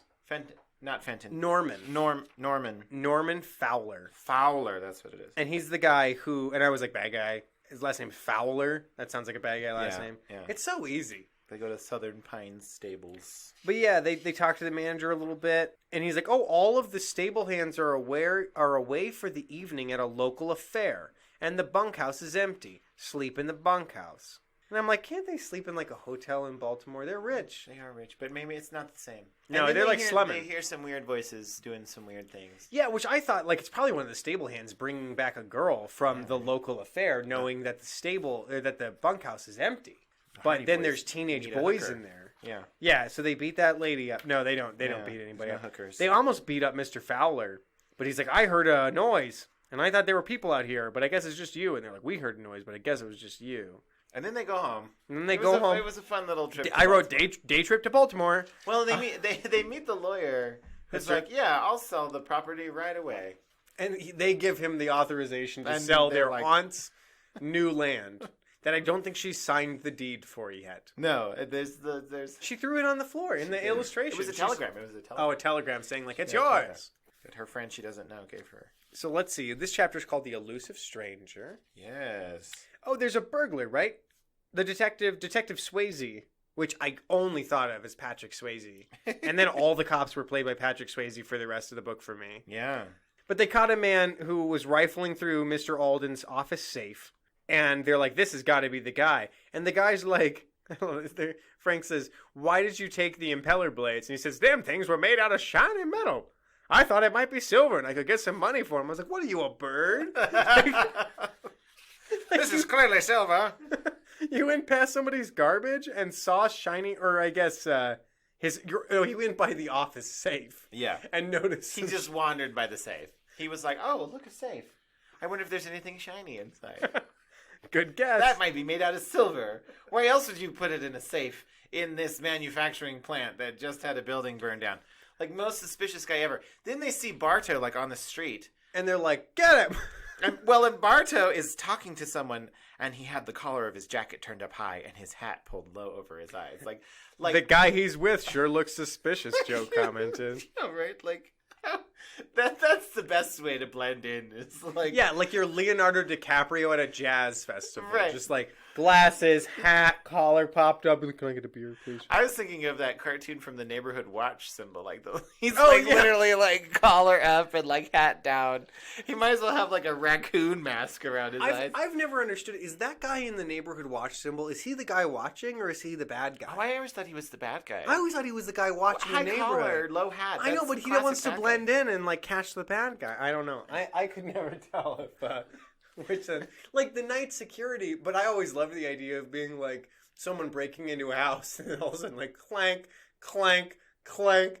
And they're like, what the hell is that? And then they turn around and standing in the doorway to the house is a knight in full metal armor. Yeah. And they're like moving so slow and like can't lift his sword up. And they're like, let's get out of here. And they push the guy over. Like he's just like turtled in the Yeah. foyer. He, like, Night can't security. Get up. Night security. They see Barto. He's talking to suspicious man. He And then shoves the guy. him. Yeah. And they're like, get that guy that Barto shoved, I guess. And they chase him. Fenton stays outside. They run into a building. They run upstairs. They get on the roof. They jump from one building to another building. Yeah. They run downstairs, and their father's outside, and he's like, oh, yeah, he got away. He got away. I was too far away. I couldn't get to him in time. You're like, but you stayed outside specifically to catch him. And they're like, well, he came out of a different building. Why'd you guys jump from one building to another building? It's like, that kind of makes sense. Like, if I was staking out a building and the guy ran across the building out of the door of the building next to me, I'd be like, what the hell? But you think you'd hear people leaping. Well, whatever. I don't know. I don't know how tall the buildings in Bayport it's are. who knows? It's a weird place. But yeah, what happened to the guy that was robbing the safe? He just ended up in jail. He just went And to jail. I really do not think that he's ever mentioned again. No, me either. I was like, what I'm happened sorry. to that guy? He's just gone. Yeah, I I mean, don't remember him ever. he's the popping kind of up guy again. who walks near a safe. He passed a background check to work at an experimental auto engine, like whatever. But he like walks by a safe and is like, I'm gonna crack that open easy. I mean, the dude hires foreigners. Clearly, Yeah, I guess he wasn't given a name. I don't clearly think. he wasn't. Let's see. So they chase the guy. I wrote bird So like then, burglar. right after this foot chase, the Alden the inventor guy, the Yeah. race car driver inventor guy shows up, and he's like, "I'm Gonna go test my new gonna engine again. Test my new engine." I'm like, didn't your plant burn down? It's like there was just a fire. Well, he even says after the plant burned down, he's like, "It's a good thing I've got another research lab in another building." That's like literally the line. And he's like, "Oh, it's a good thing I've got another research lab like right over here." maybe we should have checked that place out too. Oh, it doesn't matter. So let's they're see. gonna drive up and down the street Oh, yeah. really fast. That's and their plan the to test boys it. draw straws to see who gets to ride with him. All the cars get destroyed. Why would any of them want to ride with him? So Frank Because it's a race car. gets to ride next to the Alden guy in the car, and Joe has to go up, watch from the hill with a walkie-talkie to let him know in case any other cars are coming. Because it's not a closed course. There's like no. I safety kind of had this precautions. image though of just like Joe sitting up on the hill and Frank and Mr. Alden in the car, and the car's just there for a really long time, very still. And Joe being like, I thought they were going to race. And then he just waits and waits. And what are they doing in there? And then like finally the engine starts and he's like, what were they doing in there? Nothing. I also think that there's sometimes that Fenton like disappears for a while and comes back. He's like, I had to make a quick trip to investigate a lead. And I was like, rest stop. That's a rest stop. Right. Yeah, He's like getting some play. well, in one of them, That's- everybody went down to Mexico, and he's like, I gotta go to Mexico City for some reason, and then he just like disappears, and he shows up at the end of the book, and I was like, he was just like hookers and blow, Hookers and blow. in Yeah. Mexico City for 2 weeks while his boys like, Why do you think Mrs. Hardy's on Valium all the time? Right, well- I mean, divorce was not an option. nope. I feel like Fenton is not particularly good looking. He's not very nice, and he's really an asshole. Yeah, Like he basically tells his wife to calm down after a smoke bomb gets thrown in the house. right. Don't be silly. Yeah, he seems like the kind of person who would, if somebody was like, oh, I have smoke in my eyes, he'd like slap them and shake them and be like, get a hold of yourself. Right. And he'd be like, I'm fine. Now I have a big welt in my face. I feel like there's this real Mad Men dynamic Yeah, that's going on. definitely. In the household, I think he's you got a know? tumbler like of scotch in his hand at All all the time, all he's the like time. he's like Julian from Trailer Park Boys. Like he never puts down the scotch glass. Yeah. I actually would like him way more if he constantly had to like fumble a gun and a scotch glass in one hand, like Julian always has to do. The car gets crazed. No, it doesn't get crazy. Oh, okay. So Joe is watching with the walkie-talkie, and there's nobody on the road, and so they drive up and down a couple times really fast, and then this old car like shows up, and they're gonna get in a crash, and Joe's horror-stricken, and he's screaming. The car is at just them. like heading towards the and he's like screaming at them in the walkie-talkie, and it's not working. And then at the last second, the mystery car swerves out of control, tumbles into a ditch, and then it's a mass of flames. There's no explanation as to how it catches on fire. It's going really slowly, and the other car's going really fast. So I don't know, like a fender bender is enough to light this thing. a charred mass of twisted metal. But then I liked this. I wrote cool. Frank, looking underneath, made a startling discovery. To the underside was attached the remains of an elaborate... This is a charred, twisted metal that he finds this, but... To the underside was attached the remains of an elaborate radio control system. Yes. Wires ran from it to the throttle and the steering mechanism. So that's how the car was operated with no driver. Because they find out when the car crashes that nobody was in it. But why did it go haywire all of a sudden? Yeah, and then he's like, oh, it must have, when Joe used the walkie-talkie to warn us, the signal must have interfered with the radio frequency used to guide the car. And I was like, cool, but also kind of lame. Yeah. Like, you're smart enough to make a radio-controlled actual car, but a kid on a walkie-talkie. Anticipate any interference. Any interference at all. And the in fact the that age of radio. It doesn't just stop in the middle of the road when the signal gets disturbed. Right. It goes nuts and drives into the ditch. And then explodes. And explodes for some inexplicable reason. So then they're like, then Mr. Alden, which Mr. Hardy is not there. They're just with Mr. Alden, who they met at this point, I think, 4 days ago? 4 days ago, maybe. Then he's like, hey, boys, do you want to come to my stable in the middle of nowhere? Just see my retired racehorses? And they're like, racehorses? and so they invite Chet. Chet comes with them. Because Chet would love to go. And I feel like Mr. Alden... So they're like, and would you mind if we bring our friend Chet? And Mr. Alden's next line is, please do. I know. And I'm like... Oh, no. These boys. They're one roofie away from a really bad night, and they'd wake up tied up, and they'd be like, damn, nabbed again. Oh, my butt hurts again. My butt hurts again. That always happens when I get tied up. There was one where Jack Wayne really likes Chet, too. And there's sometimes where they're like, Jack, can you fly us down to, Costa Rica? And he's like, cool, yeah, definitely. Could your friend Chet come? And they were like, sure, we could ask him if you want. Why? And he's like, I just like that kid. Nice kid. There's something fishy going on in Bayport. They show up to pick up Chet, and Chet's got a bunch of pocket apples, which, I don't know, I don't want an Urban Dictionary what a pocket apple is.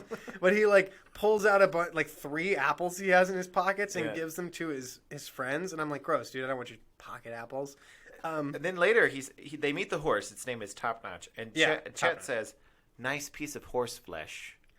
Ew. Gross, Chet.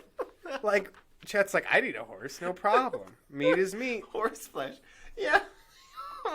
You think what is that? Everyone looked at Chet like he was a weirdo. Yeah. But then they see that Roger's over there, and he's like, oh, yeah, after Roger destroyed that race car, we decided to get him a job at the stable. Roger the D-bag. Yeah, Roger the D-bag. Yeah. And they're like, hi, Roger. And they go to talk to him, and as soon as he sees him, he's like, oh, it's you guys again. You guys keep popping up like a bad dream. And then he says, you're still carrying a chip on your shoulder? Yeah, dude. Are you kidding me?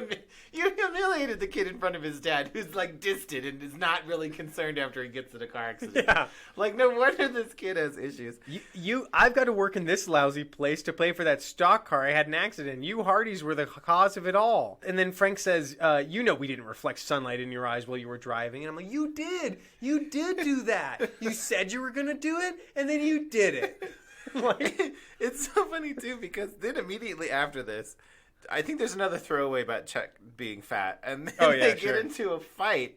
Chet gets in a wacky fight with him. Yeah, so Chet says something like, that fellow is about as friendly as an enraged cobra. That's a sick burn. Nice. By the way. What the fuck kind of insult is that? I would roll my eyes. All my anger would flow out of me. I'd be like, oh my God, this guy. What? Friendly as an enraged cobra? How long you been holding on to that sick burn? I know, Chet carries it around in his back pocket. I read that in a 40-year-old book.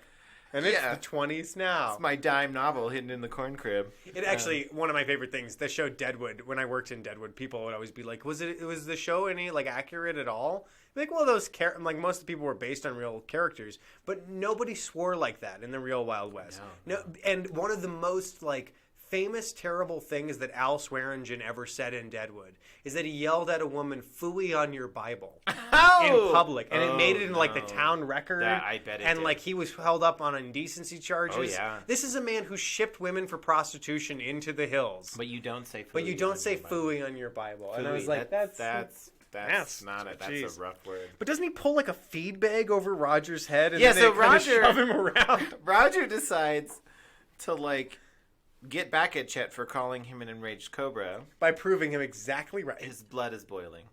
And so he picks up a large mass of hay with his pitchfork and he flings it on top of the chubby youth, is the way it's Yeah, the way that the narrator chooses to describe Chet. So Chet... Which isn't that bad to be like, I'm just going to hit him with some hay. I know. Like, it's sort of Drop like- some hay on you. No, so then Chet grabs a feed bag, pulls it over Roger's head down to his elbows, and the imprisoned boys stumbled around the stall in a frenzy. Like, that's fucked up. That's like... Roger is going to come back to the school I know. with a list, the kind of shit. They keep dropping pig's blood on him at prom. Like, I know. stop He's doing going to get his psychic powers and slaughter them all. Yeah, but then Mr. Alden shows up, and he said he was too preoccupied with Top Notch to notice these three boys harassing his son. So he I know, comes- and even the boys say, let's not say anything to him about Roger. That's like classic guilty. Like, they know they went too far. Kid thing. So they like, and Chet likes the horse, and he says he's sure super, sure beats our farm horses. And I was like, why? Then they leave. I know. They get home, they have time enough to go to sleep, and then they get a phone call, and it's Mr. Alden calling the young boys in the middle of the night, saying, sorry to disturb you, but something terrible has happened and I need your help. I'm like, something happened to Roger? No. I'm at the stable. Top Notch has been stolen. Right. Because he clearly cares more about Top Notch. Top His Notch is a racehorse top-notch than his racehorse. own son. He is a top-notch racehorse. And so the boys are like, it was Roger. They did. That's the immediate the conclusion that they come to is that it was Roger. Poor Roger. I really started to feel bad for him. And yeah, I feel bad for him too. And also, but if I like, well, we harassed him, we humiliated him, then we found him at his new job, harassed him and humiliated And him. he's got like terrible And the whole anger time that issues. he was being harassed, his dad was stroking a horse. Like within earshot, I feel like he was right there. He knew what was happening. I mean, I'm having like flashbacks to middle school. I know, when I exactly. had like some serious anger issues. Yeah, and you're like, I'm gonna steal that goddamn horse, and my dad's never gonna get it back. Just gonna show my dad. But then Mr. Hardy is like, well, okay, I know that Roger would never win a popularity contest, but it's hard to believe he'd be mean enough to do a thing like this. And you're like, I don't know, when you push someone far enough. Yeah, he's been pretty pushed. Yeah. Plus, he's got a dead mom. That Yeah, right. He's got a lot of stuff going on. And then, of course, they immediately know that the motive for stealing Top Notch is ransom. Yeah. It's not It's gonna be because he's ransom. the champion racehorse. It's Which would make more sense. The whole thing would have made more sense to me if Top Notch had like a race this weekend. And it was like the final race, and there was a huge prize and like Right. all that stuff. But he's a retired racer, so you think Mr. Alden would be like, "Oh, damn," and Well, then he- hang up the phone. he's really got very distinctive markings too. Yeah. he's got White hooves. yeah, he's like all white- chestnut except he's got white White right hooves. by his Yeah. hooves. And you know, it's funny too because I've read the complete works of Sherlock Holmes for work. We had a Sherlock Holmes exhibit. And, Oh, I have read it for fun. I absolutely and- love Sherlock Holmes. And there's a famous Sherlock Holmes Oh yeah, story about Silver Blaze. Silver Blaze. And Who killed Silver Blaze? His owner. right, and you know the horse switcheroos, and there's a couple subtle Sherlock Holmes. There are references a in couple here, and I references was to Silver I bet Blaze. he's gonna have some paint on him. Well, they decide that as our previous president did to our current president, they're going to tap the phones of the whoever calls to ask for ransom, and they do it. But the guy's an expert because he hangs up real fast. Right. No, he doesn't. They're like, that's not why he hangs up. They said, you want $50,000 ransom to return Top Notch? You're out of your mind. I'd want absolute proof before I handed over that kind of money. And then the guy hangs up. And I'm like, well, maybe he's going to go get proof. Like, I love that the ransom call is transferred via his secretary. the secretary's like, and who can I tell him is calling? Kidnappers? Do you have a first name, sir? Kid And your last name, sir? would be nappers. All right, Mr. Nappers, I'm going to put you on a brief hold. And Mr. Alden, there's a kid Nappers on the line. Oh, you were expecting his call. Okay. Kidnappers. Horse snappers. That's the best I could come up with.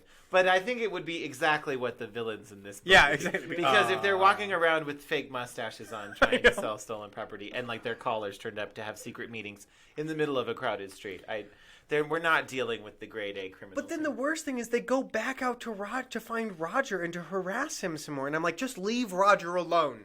Like, stop interacting with this kid. And as soon as he sees him, he says, "It's you guys again. Haven't you got a home? Get lost. I don't have time to answer any of your stupid questions." And come off it. Like, oh, you're being so unreasonable. Just leave me alone. And then he's like, they're like, "Where were you last night?" He's like, "Why don't you look in your crystal ball to find out?" And like, cut the comedy. And I was like, comedy. Cut the comedy. But yeah, and then he's like, "I was working on my dragster all night at home." And they're like, "Can anybody prove it?" And I wanted him to be like, "No one's ever home." Oh, Roger. Oh, that would be perfect. But he says, "No, I was alone." Yeah. What about your father? Didn't he see you? He was visiting friends till late. I was already in bed when he got home. Oh. I bet he stayed up too, hoping that his dad would come home. But then it was like 3 o'clock in the morning, and he's like, "I gotta go to bed. I can't even stay." I bet he fell asleep in a chair in the living room. Ah, poor kid. The maid probably put him to bed. Yeah, exactly. But anyway, he tells him, "I have had enough with you two, and what I do is none of your business." And then Joe says, "We're making it our business." Yeah, the Hardy Boys, they do not give two fucks. Yeah, they were about people's feelings or like how much they like Chet. They make fun of him. They use him. Their other friends. I think that's about to come up here too in a second. Yeah, well, they go home. They have delicious custard pie, coconut custard pie. They have roast turkey for supper. Gertrude is a bitch. Is a bitch to them. Let's hope your sons can stay put long enough to eat it. And they do, and then they go to bed early. They do go to bed early a lot. Yeah, they go to bed early because they also do their Sunday. They go to church and do their chores on Sunday. They find a picture. So Mr. Alden gets another call from kidnappers. Right. And they tell him to go to the library and look at a book called Famous Horses of the World, which they do, and they find a photograph with Top Notch inside. Mm-hmm. And it's not like a book. It's not in the book. I mean, the photo has been placed between the pages of the book. Clarification. Yeah, it's been added to the book. Yep, that's Top Notch. Necessary clarification. So they're like, "Well, damn, I'll have to pay the ransom." And they say, "Well, tell kidnappers that you have to wait till Friday because you can't get $50,000 together." Which in the 50s was a lot of money. Yeah, I understand. You got to get like an advance. The bank might not have $50,000 on hand in Bayport. Cash. But then the experimental car is stolen. Yeah, then the experimental car is stolen. So like Mr. Alden is just it's a rough situation for him. But he seems fine. He doesn't ever seem that upset. Well, they head the car off at the pass. Oh, that's right. In the convertible. They chase because they'll never catch it if they go behind. It's a race car. It's a race car. It's too fast. So they go around. Which apparently the driver of the experimental car did not know there was a shortcut between here and town. He's like, I'll take the scenic route. Let's see. Does it get away? No, they stop in front of it, and it's Roger. Roger just crying out for attention, acting out, desperate to get his father to interact with him. And he's like, "You care, it's like this sort of thing. You care about your horses and your cars more than me." I do kind of want to go to a child psychologist and be like, "All right, here's the profile that I can I get." know. Mother died when the child was young. Father's a famous race car very driver. Absent, lots of money. Mm-hmm. Kid has obviously been acting out. He's gotten in deliberate car accidents. He's deliberately disobeyed his father. He's stolen his father's property. What do you think? I feel like any child psychologist would be like, "Get the child to me now." Yeah, exactly. I think that they need to spend more time together in a supervised environment. Yeah, Mr. Alden says, "You know my racer is a secret project. How dare you take it for a drive?" And I wrote, "'Cause Jesus, Dad. At least you're talking to me now." Like, that's true. It seems like the only time he gets attention from his dad is when he acts classic stuff. We should have this in like Child Psych 101. Right, exactly. Like, this should be why required Roger reading. Yeah. So they what do they decide? They're going to take the picture of Top Notch to a botanist at a local museum. Oh, that's another thing that I was gonna because there's bushes in the background of the picture. Yeah. So they're like a botanist. But I was gonna put I want to put a museum because museums and librarians have showed up a lot when they need research. but not in every book. Yeah, so they added a botanist, Mr. Ronald Claus. And I was like, why'd you name this guy? Ronald Claus. Ronald Claus. He's Santa's brother. The botanist. The botanist. In Bayport. Yeah. And the shrubs are out of focus, but he's like, I'll see what I can do. Yeah, that's nice, right? Yeah, and I'm like, but that's like, a lead. I don't know a ton about botany, but I feel like you can plants are like, oh, it's native to northeastern North America. Yeah. And you'd be like, that's where we are. There could be a lot of plants that fit that description. Right. It's like if you went to the West and you were like, oh, those are tumbleweeds. Oh, but then here's the thing. They're like, I'm still not convinced that Roger is innocent. Right. And Joe's like, I'm not either. Why don't we shadow him tomorrow? If he's in with the crooks, he might try to contact him. And I was like, guys, no. Don't. Well, then they say that they can't shadow him because he knows what they look like. So they get their friends. Fans of the podcast will recognize these characters. Biff Hooper, who is tall, lanky, and the guy who trained Chet how to box. And Tony Prito, who is Italian. Yeah. Those are their defining characteristics. And they always do this. They call them, they use them, they never call them again. But they always welcome a chance to work with the Hardy Boys. On their cases, yeah. But they're like, they tell them to follow Roger and try to be as inconspicuous as possible. We don't want him to suspect he's being watched. And they're like, you can depend on us. And then they just sit by the phone. Yeah, and then they get a phone call, and Roger is in a restaurant with some suspicious characters. And so they rush off to the restaurant. So they show up right away, and they're like, if Roger leaves in the meantime, stick with him. You can let us know where you are by leaving a mother with Mother or Aunt Gertrude. We'll check in with them every 15 minutes. I'm like, that's got to be goddamn annoying. Like, you're home, and you're at home, and everybody's gone, and then, like, every 15 minutes... Your sons call you, be like, have you heard from Biff and Tony? And you're like, no. Laura doesn't care. She's on all the volume in the planet. She's like, I don't remember. Probably not. And then she's like, Biff, he's the tall one, right? And they're like, yeah, have you heard from him? I haven't seen Biff in a while. No, he wasn't supposed to come by, Mom. He was going to call.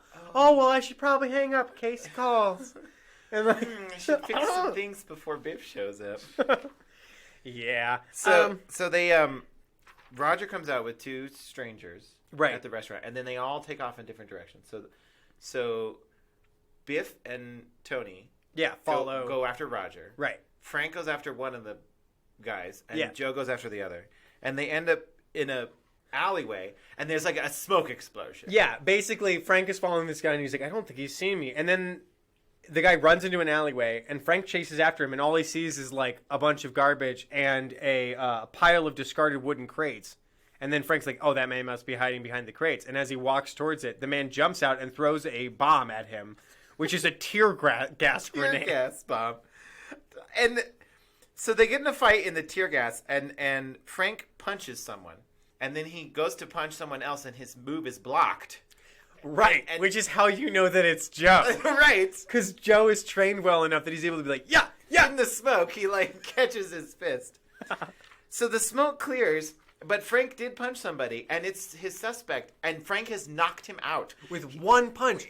In smoke. Yeah, while suffering from tear gas exposure. Yeah, and I always say, like, there are many times where it's shown that these boys have superhuman powers, where they will, like, dive to the bottom of the ocean and pull up a piece of machinery from the bottom, or many times they punch a person, and the person is knocked flat, and Joe will be like, wow, guess I don't know my own strength. And I'm like, yeah, because you're the freaking gladiator. Like, that's why I feel like it's all a setup. Like, yeah, it's all a setup. Like, it was a paid actor. He's like, oh, you got me. He's like, you'll throw down the smoke bomb. Just let him tap you on the jaw. You won't even get a bruise. Fall down. It's not even tear gas. It's just a normal, like, fog machine smoke that, like, kind of makes your throat itch. But because they don't have any rough after effects. If you were in a thick cloud of mace... You'd be like, oh, God, I think I got my man, but I need to flush my eyes. They talk to the guy that they captured. His name is Tempson. And they're like, why were you hanging out with Roger? And he's like, I don't know who you're talking about. It was a crowded restaurant, and he decided to share his table. And he said we could share his table. And I wrote, nice kid.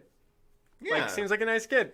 Then a policeman shows up, and they find a tear gas bomb in the Tempson guy's pocket. He's carrying tear gas bombs, which I'm like, how often are you standing around? And all of a sudden it just goes, psst.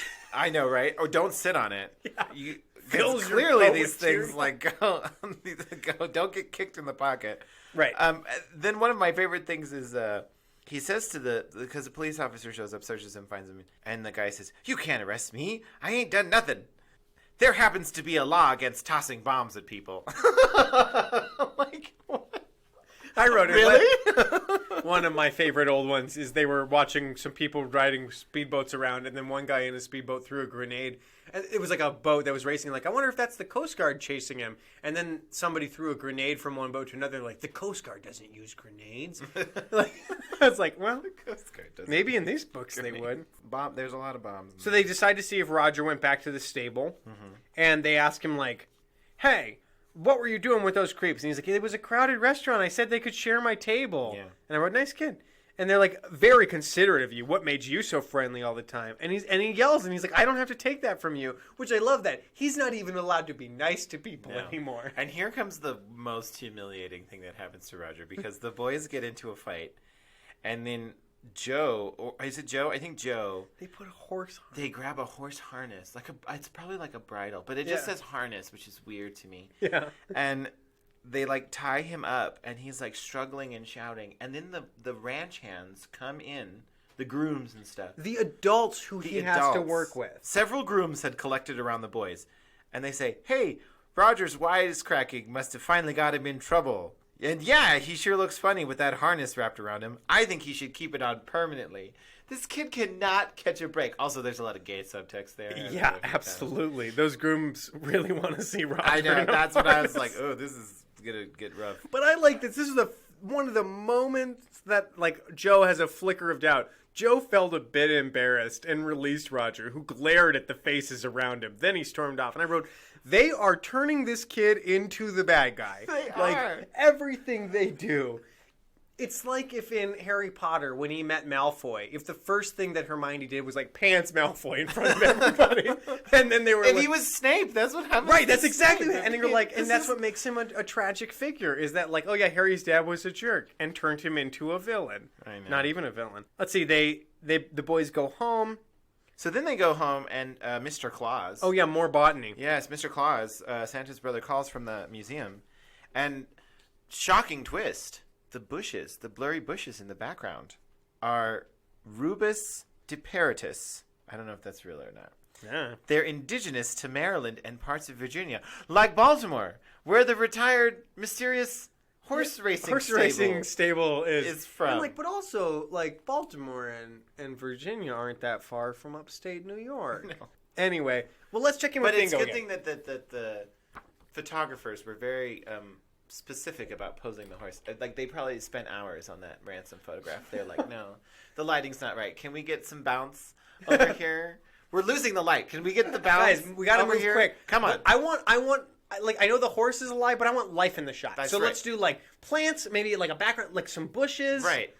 No, not ordinary bushes. I want it to look real, all right? I want it to look like we are where we are. Look at... You know, like in the... Right. Yeah. I want to give them as many clues as possible. So let's check in with our bingo again. Okay. I think, would you call anything that happened with Roger a fist fight? Well, no, but Frank... Oh, yeah, Frank in the knocked tear the guy gas. out. Yeah, he knocked the Definitely. guy out. So fist fight. fight. The boys have left Bayport. Okay, they definitely did. They went to Clayton and they went to Baltimore. I don't have a respectful use of Spanish in this one. A disguise? I don't know if a popped collar is a disguise. There's better disguises later, right? Well, he was the mustachio. The mustachioed guy who was clearly... Obviously phony. Obviously phony. Sabotage. Well, I mean, Do you the think entire... All the cars have been All sabotaged. this... Yeah, we can count that. Yeah, definitely.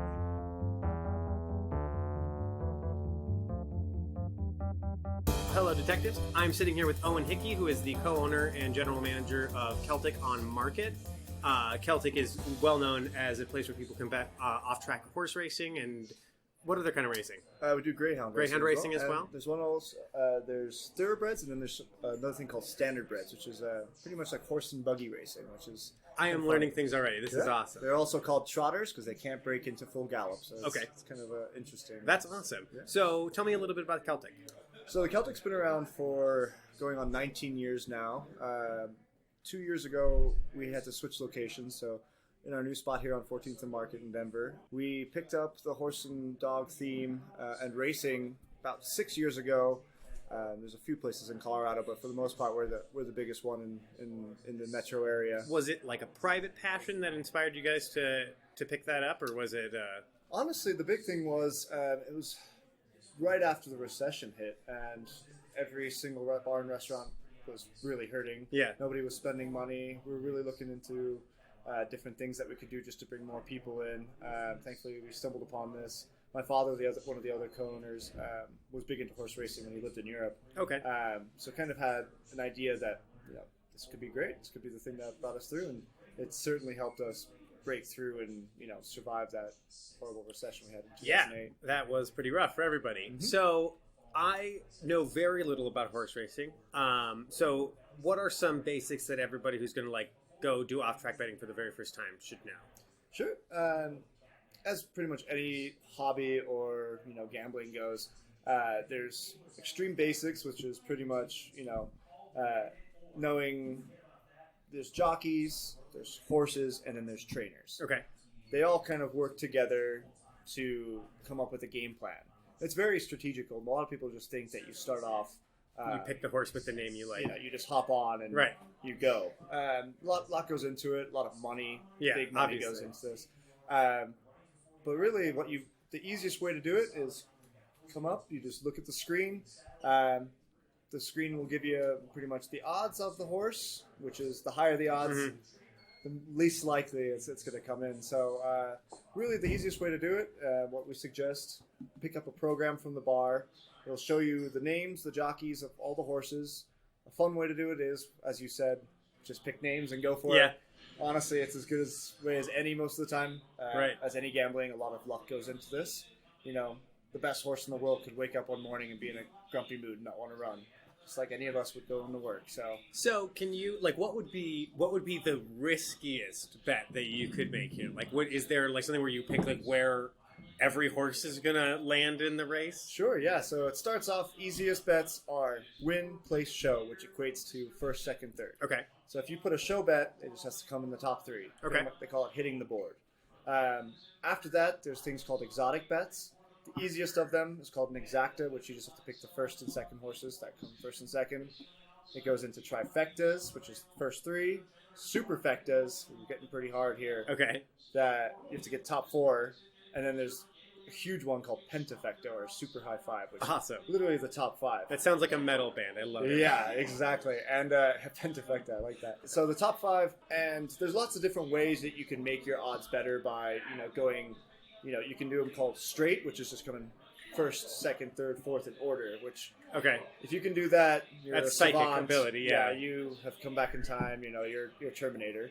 You've got the almanac. You've got the sports almanac exactly. from the future, right? There's a thing called wheeling, which you can pick and choose which horses you want to come in different order. Boxing, which is literally just, it's like every way, every combination. Okay. So if you have 4 horses you like, you can have them come in any combination, but you're paying for it. Yeah, you're paying. Is that like an individual bet per horse? Yeah, it's actually multiplied. So okay. If it's a 4 horses in any order, it would be $24. You have to be very confident. Very confident in yourself. Yeah. I would not be. Yeah. All right. Cool. Yeah. So, tell me a bit about your family. Tell me a bit about. You said that your father, he's the co-owner of the place as well. Yeah. So my parents came over here from Germany. So my dad's from Ireland. He's in the west coast of Ireland, a town called Galway. Okay. They actually have pretty big races over there. But he moved over to Germany when he was quite young after doing some hotel management stuff. Opened quite a few bars. He opened his first bar at the age of 21 in Germany. Wow. So yeah, he was quite the go-getter early on.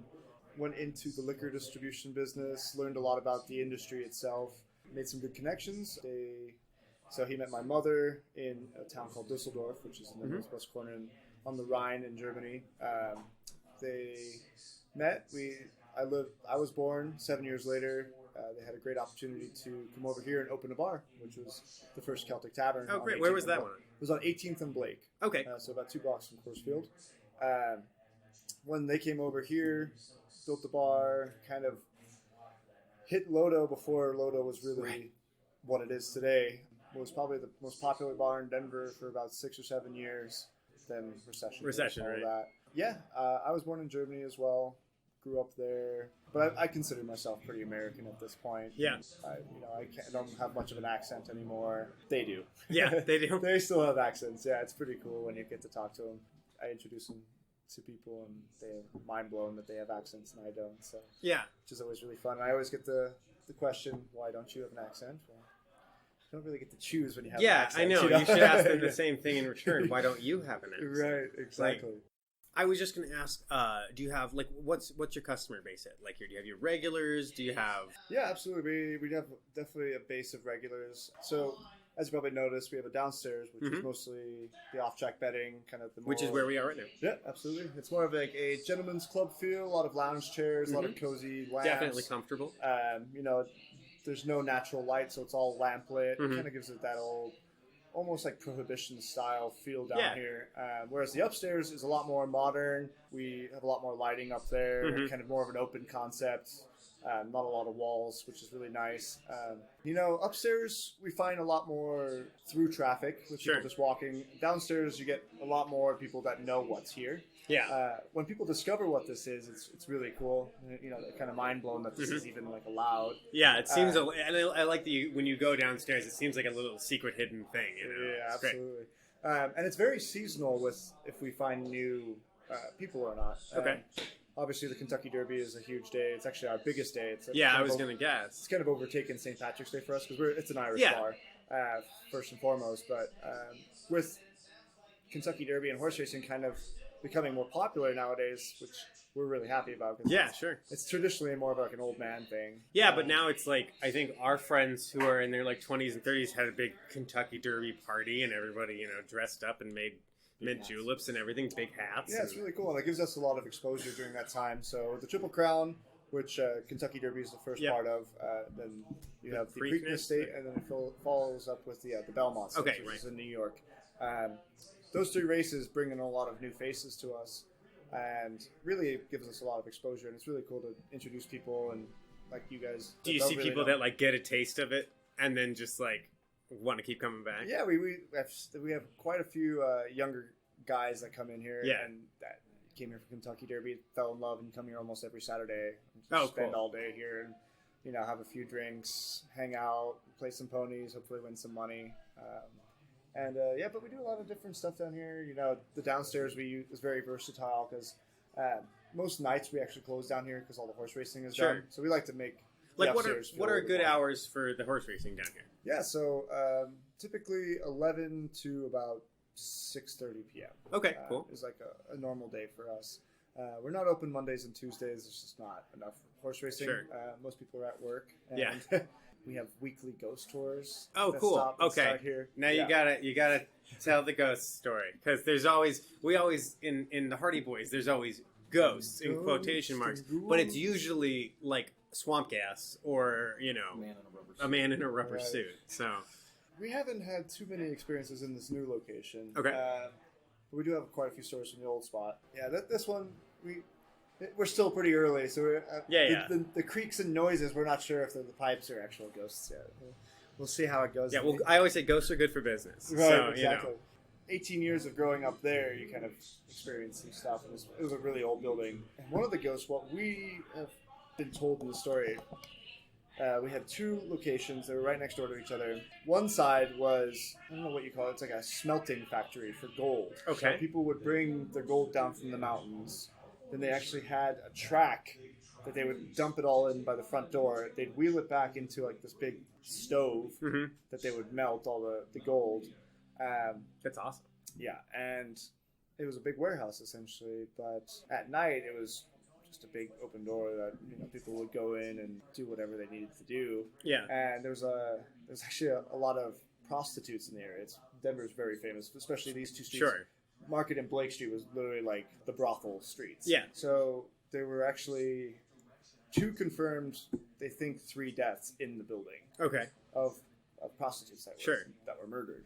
So we believe that one of the spirits at least is disgruntled ghost that is like, why are you guys partying why are you guys partying in my death site, type deal. There's never been any prostitute ghosts on the Hardy Boys. No hooker ghosts. Yeah, I don't think there's been a single prostitute in all 15 books we've read. Yeah. It seems like it's more tailored towards younger people. Though. Yes, absolutely. Yeah. I was gonna say, I was like, it'd be pretty hilarious. It was like blunt force trauma to the hooker's head. There's a lot of blunt force trauma, though. Well, that is great. Thank you so much, man. It was really nice talking to you. Yeah. Make sure to listen to Part 2 of the Hardy Boys Drink Book number 15, The Sinister Signpost, featuring Jose Zuniga.